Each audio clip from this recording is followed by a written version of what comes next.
Lightroom offers different ways for us to filter our map markers and image thumbnails. One such method is the Location Filter menu located above our map. There's 4 options here. The first is Visible on Map. If you click this, it'll narrow the thumbnail gallery to only images that have visible GPS markers on the map. The second option is Tagged. This will highlight thumbnails that are geotagged on the map. If you click Untagged, this will highlight all the images in your thumbnail scroller that have no geotagging. The None option removes any filters that you've already applied. Another way we can filter images by geolocation is using the Saved Locations panel. Just scroll up over here on the left, and you should see a panel called Saved Locations.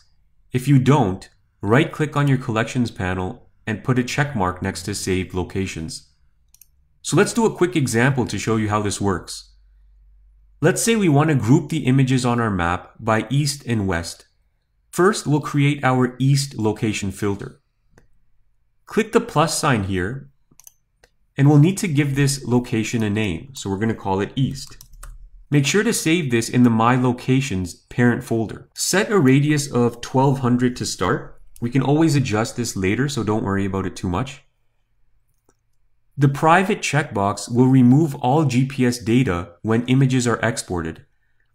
This is a good idea if you share the images on social media. For example, if the photo was taken at your place of residence or another private location, you'd likely want the address kept private and you don't want GPS coordinates attached to the image. Since we're not concerned about that right now, I'm just going to go ahead and click Create. You can now see the radius for the east location. We're going to move this radius so it encompasses the eastern states.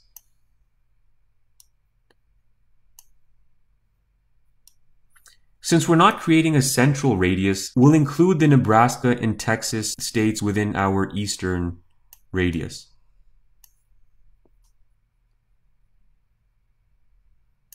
So as you probably just noticed, if you want to move your radius, hold your left mouse button down on the center pin over here, and you can drag it around. If you want to contract or expand your radius, hold your left mouse button down on this pin, and you can make it bigger and smaller as you need.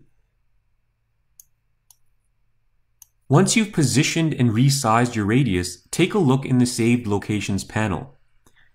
Lightroom has already filtered your markers and included any images located within this radius in the East folder. Since we have 12 markers inside this radius, we can see 12 images in the East location. Now let's go ahead and make a new location called West, and this will encompass the Western states. Now keep in mind that in practice you would likely use a much smaller radius. Perhaps do it by street, city, or individual state. But for now, this is just for the purpose of this lesson. We're using fairly large radiuses. So I'm going to call this radius West. And again, I'll just shrink the radius down this time before getting back into it. Make sure you save it in the My Locations folder and click Create. And I'm going to do the same thing again. I'm going to drag this pin, this time over to the Western states. And I'm not including Nebraska or Texas because we've already included those in the eastern ones. And by creating this radius, you can see that the West location set has populated with 4 images because it has 4 markers within that radius.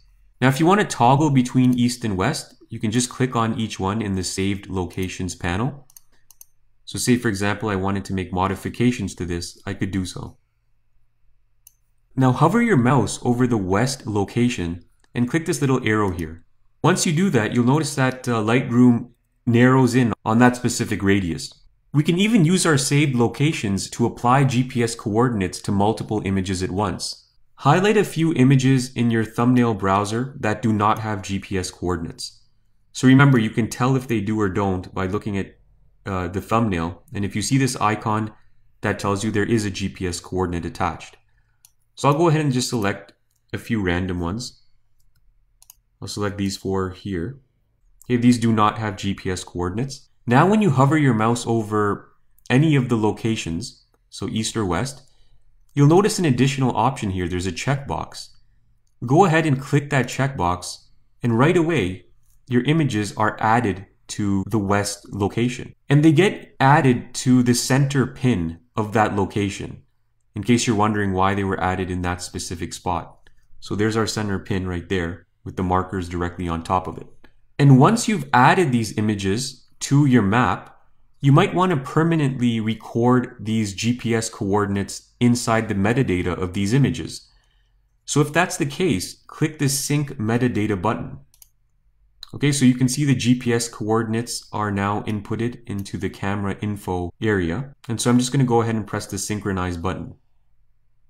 And now this metadata is permanently attached to these images. Now, once you've finished working with the map, it's a good idea to lock your markers so you don't accidentally move them around. And you can do so by clicking this lock over here. So now the markers are locked and we can't shift them around. If you unlock it, you can move the markers around. Okay, so just hold your left mouse button down on the marker you want to move and drag it to a new location.